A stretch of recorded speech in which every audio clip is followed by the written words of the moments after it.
Everything is fine. You have food in the fridge, a roof over your head. No one is chasing you. No one is threatening you. By every measurable standard, you are completely safe. And yet, your heart is beating a little too fast. There is a knot somewhere in your chest that will not go away. Your mind keeps scanning for something. You are not even sure what. Just something. Anything. A problem that needs solving right now. This feeling has a name. Most people call it anxiety. Doctors call it generalized anxiety disorder when it gets bad enough. But here is what nobody tells you in the therapist's office. This is not a malfunction. This is one of the most sophisticated survival systems ever built by 3 million years of human evolution, running at full power in a world it was never designed for.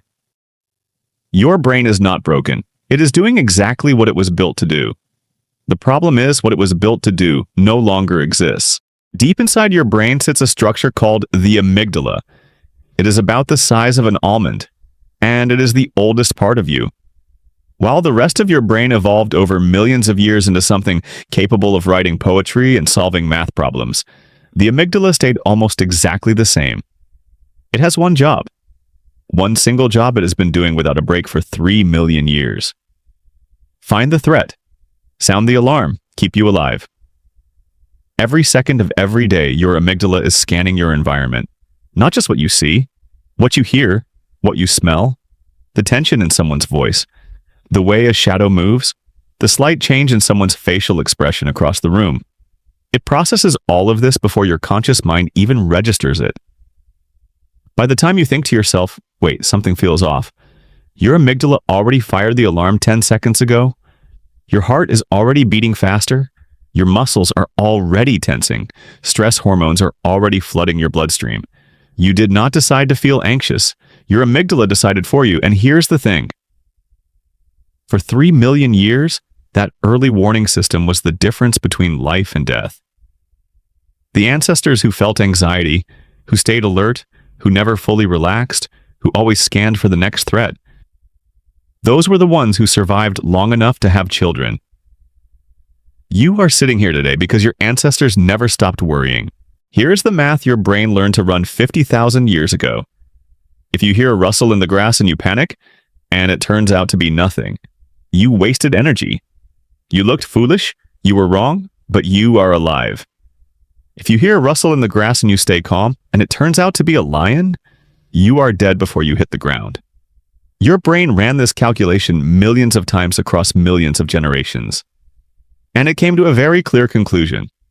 Being wrong about danger is always better than being surprised by it. Scientists call this the negativity bias. Your brain is literally wired to treat potential threats as more important than anything else happening around you. A possible problem registers almost twice as strongly in your brain as a guaranteed reward of equal size. This is why you can have the best day of your life, and one small criticism at the end of it keeps you awake at 3 a.m. This is why you read one bad comment out of 100 good ones and cannot stop thinking about it. Your brain is not being irrational. It is following 50,000-year-old logic that says, the one bad thing in the room might kill you. Pay attention to it. When your prehistoric ancestor ran from a lion, something very specific happened inside their body. Adrenaline spiked. Heart rate doubled. Blood flooded the muscles.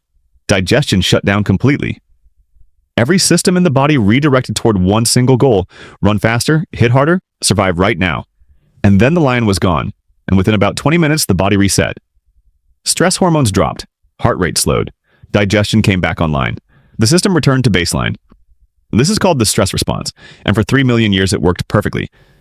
The problem is modern stress does not work like a lion. A lion is a single physical immediate threat that either catches you or it does not. Modern stress is a mortgage, a difficult boss, a relationship that is falling apart slowly, an email you have been avoiding, a future that feels uncertain. These threats never fully arrive, and they never fully leave. Your amygdala cannot tell the difference between a lion and a passive-aggressive email from your manager. It reads the same signal, threat detected, and fires the same response. Adrenaline, cortisol, racing heart, tight chest, but because the modern threat never resolves cleanly, the alarm never fully turns off. Your body stays in low-level emergency mode for hours, for days, sometimes for years, And chronic stress hormones do something your ancestors never had to deal with. They start breaking down the very systems they were designed to protect. Cortisol is your primary stress hormone. In small bursts, it is incredibly useful. It sharpens your focus. It speeds up your reaction time. It gives you the edge you need in a genuine emergency. But your body was never designed to run on it continuously. When cortisol stays elevated for weeks and months, it starts doing damage. It disrupts your sleep. Not just making it harder to fall asleep, it actively fragments the deep restorative sleep your brain needs to function. It impairs memory. The hippocampus, the part of your brain responsible for forming and storing memories, is highly sensitive to cortisol. Chronic stress literally shrinks it. It shuts down digestion. This is why anxiety lives in your stomach. The gut-brain connection is real and ancient. When your brain is in threat mode, your body stops investing in long-term systems like digestion and immune function. It raises your baseline heart rate and blood pressure. Not during a crisis.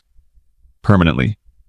Everything your body is doing makes perfect sense if you are being chased by a lion 3 times a week. It makes zero sense if the threat is a difficult conversation you keep putting off. Your body is paying the price for a war that exists entirely inside your mind. You have probably noticed that some people seem to float through life relatively unbothered. And others, maybe you, feel everything at an intensity that can be completely exhausting. This is not a character flaw. Research shows that sensitivity of the amygdala varies significantly between individuals. Some people are simply born with an alarm system that is calibrated more sensitively than others. And there is a reason this variation exists in the population. Think about a tribe of 50 people on the African savanna. If every single member of the tribe had the same low-threat response, relaxed, unbothered, slow to react, one bad night could wipe them all out.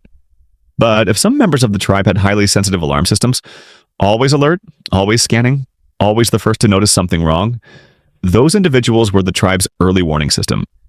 They were not the warriors, they were the scouts, the ones who noticed the danger first and gave everyone else time to respond. High anxiety in a tribe was not a weakness. It was a critical survival function.